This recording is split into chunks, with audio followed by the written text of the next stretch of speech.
It was September 11th, 2017, in southern Taiwan. The setting of this deeply unsettling event was National Freeway Number 1, one of the country's main highways near Gangshan, a district belonging to the city of Kaohsiung. That is where one of the most severe accidents of that year took place, involving a bus operated by Aloha Bus Company, running its regular route between the southern part of the island and the capital, Taipei. But for some people, it seems like it was far more than that. As captured in the main footage that circulated through the media, the vehicle lost control and veered off the road before plunging down a lateral section of the highway. Mysteriously, 6 people did not survive their injuries, while 11 others were left wounded. The driver, identified as Wu Hsieh-sung, survived, and according to the official record from local authorities and prosecutors from Chaotu, the case was closed as driver negligence. But there is a sinister and deeply disturbing detail that was captured by the bus's own internal cameras, and that is precisely why so many people started using the word mysteriously when referring to what happened, because something was recorded. Even though it was never officially recognized as real evidence of something supernatural, that footage never stopped generating fear and controversy among those who had access to the images or had heard about them. Even stranger, according to the accounts that spread in the days following the accident, under orders from an unknown source, the recording was allegedly deleted entirely from every network and from public access, with a simple claim that the material had been compromised. But what does that actually mean? After that, survivors and some of the people who claimed to have seen the original footage said that just moments before the impact, Wu Hsieh-sung had been driving normally until something about his behavior suddenly seemed off. According to those people, it was not an instinctive startle reaction. It was an interaction. The driver had taken his eyes off the road and begun reacting to something beside him, as though he were speaking to or questioning someone who simply did not appear on camera. It was only after exchanging a few words with this supposed presence, one that only he seemed to see and hear, that he was startled and the bus slammed into the guardrail and rolled down the embankment. The impact cut the internal recording off immediately, leaving only the exterior footage captured along the highway. For some of the survivors and many of the victims' families, the official explanation that was presented felt like nothing more than something designed to keep the public from asking too many questions. But shortly after, an almost macabre account came forward from a passenger who took that exact bus every single day, and who, on the very day of the accident, he had decided not to go to work because of what he had seen right there a week earlier. This man, a passenger known as Zhu, told police, family, friends, and his own social media followers that that same bus on that same route just a few days earlier had given him one of the most disturbing experiences of his life, one that nearly drove him to the edge. Because this is where the case truly begins to take on a supernatural shape, because it was not just a story. Zhu had actually documented the unsettling events of that night purely by coincidence, while traveling the same route between Kaohsiung and Taipei that he rode every day.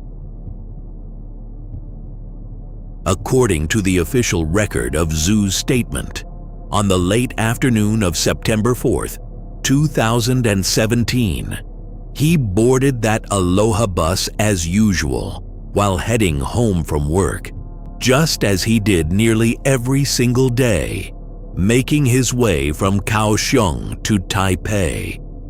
It was a familiar route, long and almost always packed, and up to that point, the only thing that had caught his attention was how empty the bus was. But since the driver was the same one he recognized and had greeted him with a nod, Zhu simply sat down and considered himself lucky. As the bus picked up speed, Zhu settled in and started texting a coworker. According to what was documented in those messages, he had been bragging about having the bus all to himself, joking that he felt like someone important riding around with a private driver. During that conversation, his friend pushed back, since he also knew just how crowded that particular route usually got, and Zhu ended up taking a quick photo of the inside of the bus with no preparation and no real intention behind it, just to prove to his friend how lucky he had gotten. As soon as his phone buzzed again, his friend pointed out what he called a terrible Photoshop job, because in the image it was possible to make out what looked like part of someone sitting behind him. Zhu reportedly opened the photo immediately and noticed a detail he swears he never saw at the moment he took the shot. There, on the ceiling of the bus, right in the middle of the aisle, hanging down as though descending from the very structure of the vehicle, was what appeared to be a human arm. The photo clearly shows the arm suspended there, too large and too defined to be dismissed. There was no visible body, no reflection on the floor, no object of any kind that could explain that silhouette coming down from the ceiling. From that moment on, the silence that had given him a few minutes of peace and rest had just become the most terrifying thing Zhu had ever experienced in his entire life. Almost immediately, perhaps triggered by fear itself, Zhu said he heard the creak of leather from the seats behind him, a slow and deliberate creak, as though someone were settling into a seat. That sound began to intensify, as if the empty bus had suddenly started filling up with invisible passengers.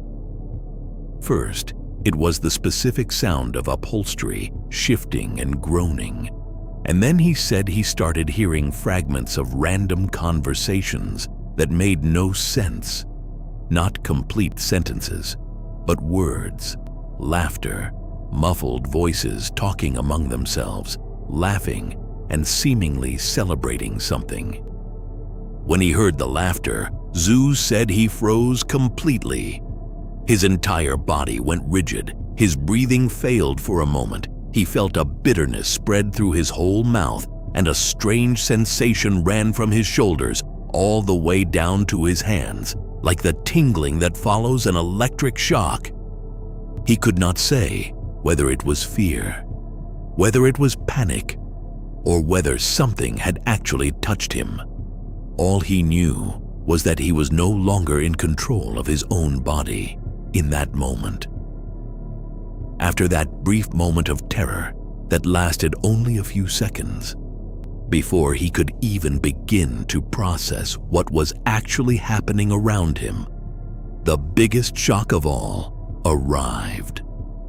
Still frozen with fear from everything that had just happened, as though he were physically locked in place, staring straight ahead, Zhu noticed that the driver, Wu Hsieh-sung, was talking to himself, speaking and gesturing animatedly, as though someone were sitting right beside him, or at least somewhere in the seats closest to the front. At that exact moment, the creaking of the seats behind him returned, this time accompanied by new laughter and a handful of other voices. Still in the statement given to authorities, he said that almost at that same moment, he felt his phone vibrate in his hand, and when he tried to wake the screen, the device simply went dark with no low battery warning and no prior sign of any malfunction. He pressed the side button more than once, but the display stayed completely black while the bus kept moving at a steady speed, and the driver maintained that strange behavior as though he were not alone. From that point on, according to Zhu himself, he let himself be overtaken by a feeling he could not properly describe. He said he was simply trying to breathe as deeply as he could while crying silently and waiting for the ride to be over. He could still hear movement behind him, random fragments of conversation, and the upholstery creaking as though someone were shifting in their seat, but he no longer tried to confirm any of it. What unsettled him most in that moment was noticing that at certain stretches of the road, Wu Hsieh-sung seemed to tilt his head slightly and move his lips in short responses, smiling, answering, always as though he were carrying on a conversation with someone beside him, even though no one else was on that bus except the two of them. The ride continued that way until the lights of Taipei began appearing along the highway, and just before pulling into the terminal, the sounds simply stopped. They did not fade gradually. They did not drift away. They just stopped. The bus pulled up to the platform, the engine shut off, and the interior looked exactly as it had at the start of the trip, completely empty, silent, and still. As Zhu waited for the vehicle to come to a full stop, he felt the phone vibrate once more in his trembling, sweat-soaked hands, and he rose almost in a single motion, walking straight toward the driver. Wu Hsieh-sung was a familiar face on that route to him, so without mentioning the voices or the sounds, Zhu simply held up the photograph on his phone. Struggling to stay on his feet as the trembling took over his legs, he says he zoomed in on the image and pointed to the detail on the ceiling that had no business being there. Wu Hsieh-sung took the phone naturally at first, the way someone does when they expect to see just another ordinary photo with no real understanding of what had actually been captured.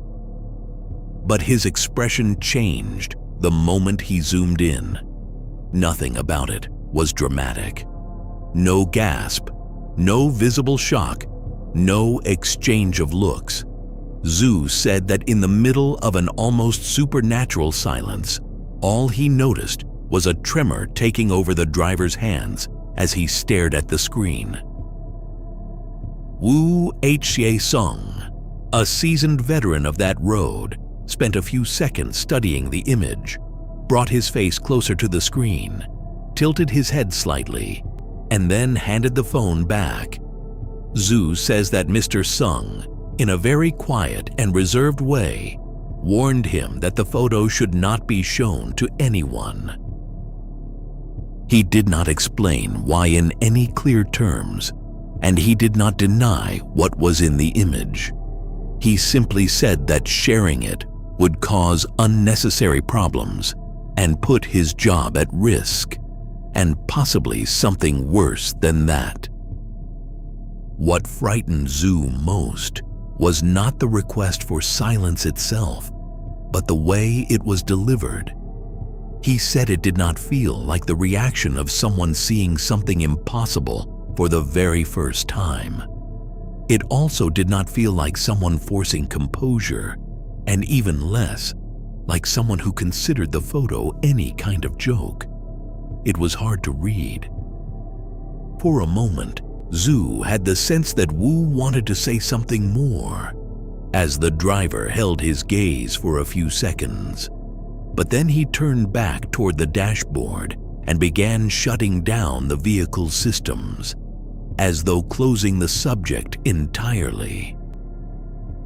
The conversation ended abruptly, and Zhu left thinking about how he would make sure never to take that same bus home again, even if it meant changing his entire work schedule. Anything to forget what he had seen, heard, and felt in there. Later that night, already back at home and still trying to recover from the shock, he noticed unusual movement outside on the street for that hour. Several people were walking and carrying lit candles, some holding red lanterns, others carrying small containers, releasing thin trails of smoke. It was the smell of incense that made him realize the date. It was already past midnight, and it was September 5th. That date carries particular weight in the region because it marks the beginning of Ghost Month, and within it, the observance that became widely known as the Hungry Ghost Festival. In that moment, the weight of it hit him so hard that he said it took several minutes before he could think clearly again, long enough to sit with the possibility that the trip the night before may have carried a very different meaning than he had first allowed himself to believe. Zhu admitted that his reaction may have been purely psychological because he felt that same immediate cold run through his body, the same spasms, the same sensations he had experienced that afternoon during the ride on the Aloha Bus Company. Perhaps not because he truly believed in religion or superstition, but because when he recalled the local tradition and turned the trip between Kaohsiung and Taipei over in his mind, he felt unconsciously, once again, the same horror he thought he had left behind. According to Asian tradition, the Hungry Ghost Festival marks the 7th month of the Chinese lunar calendar, when, as the belief holds, across various regions of Asia, the gates of the underworld open and spirits are free to walk among the living once more. During this period, it is common to see even the most skeptical and least traditional families burning incense, many leaving offerings in the streets and keeping red lanterns lit, not as celebration, but as a gesture of respect and caution. The belief deepens the tension with the mystical when it says that not all spirits return in peace. Some wander restless and hungry, searching for attention, for remembrance, or for something they were denied in life, while others return quietly, simply to watch over their families as they sleep. Because of this, especially in Taiwan and China, during this time of year many people avoid traveling at night, avoid empty places, and even adjust simple daily routines to avoid attracting what cannot be seen. During Ghost Month, silence and restraint are the only defenses against the darkness that, according to those who carry this belief, walks freely at night. When he thought through all of it and realized that his solitary trip had taken place exactly at the turn into the beginning of that period, the memory of the empty bus, the sounds behind him, and the arm in the photograph stopped feeling like anything else and began to carry a meaning he could no longer push aside. As if the psychological toll were not already enough, Zhu kept turning everything over in his mind and then remembered something even more specific. In popular belief, the day before the official opening of the festival, is considered particularly sensitive. Some people do not even go to work for 3 consecutive days, simply to avoid having to leave their homes. In the days that followed, Zhu tried his best not to show the image to anyone else. He said he deleted the conversation from his phone and avoided bringing up the subject, even with the friend who had first noticed the arm in the photograph, letting him go on believing it had been nothing more than a joke. But the unease would not go away, and the thought refused to leave his mind. That was when he could not hold it in any longer and finally decided to call his friend and tell him personally what had happened that day. But what surprised him was that his friend's response went far beyond anything Zhu could have expected. In his friend's view, keeping it entirely to himself could actually make things worse, because there was an old belief that sharing publicly what was witnessed during Ghost Month could dilute any bad luck or negative influence that may have attached itself.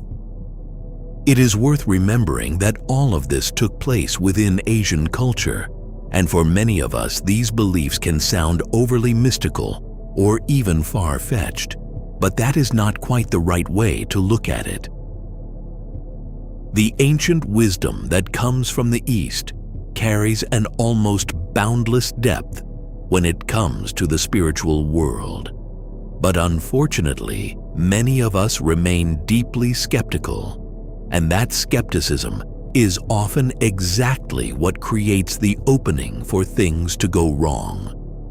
That same night, Zhu posted the photograph on a social media account without naming the driver or the company, simply stating that he had taken it during a solitary trip between Kaohsiung and Taipei, and the reaction was immediate.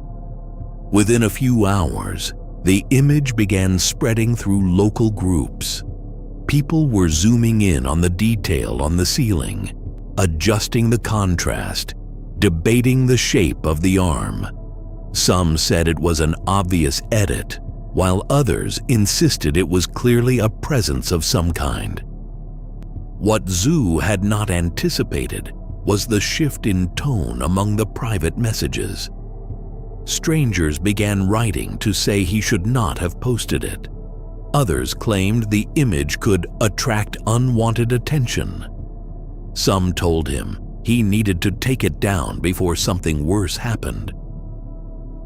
At first, he tried to ignore it, but as the post continued to spread, the number of messages kept growing, and the content of them kept getting more serious. At a certain point, the volume of incoming messages was enough to freeze the app on his phone entirely. For the first time since the trip, the fear became something constant. It was in the early hours of the 3rd day, after receiving one particular message unlike any of the others, a message he never found the courage to share publicly, that he finally chose to delete the post and temporarily deactivate the account, promising himself he would never speak of any of it again. But it was already too late. In the days that followed, Zhu avoided the subject of the photograph entirely. He did not bring it up with family, did not return to social media, and tried to go back to his normal routine as though none of it had happened. He even said he worked hard to make himself believe something he had never truly accepted before. He wanted to convince himself that all of it had been nothing more than the product of exhaustion and an overactive imagination. Exactly 1 week after that trip, on the morning of September 12th, 2017, Zhu woke up to a series of notifications on his phone.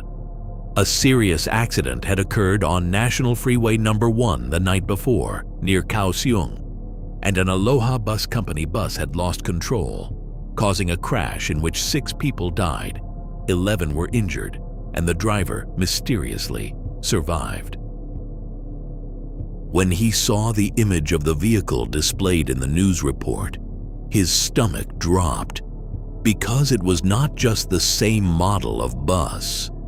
It was the same exact route he had traveled days earlier, and according to the information being released, the driver was Wu Hsieh-sung. For several minutes, he sat completely frozen, unable to process whether what he was looking at was a deeply unsettling coincidence or something that had begun a week earlier, on that nighttime ride between Kaohsiung and Taipei. He says that in that moment, he was feeling so many things at once that he could not make sense of any of them. The depression that set in after everything that had happened had already been pulling him away from work, and the fear of ever boarding that same Aloha Bus Company line again had taken hold.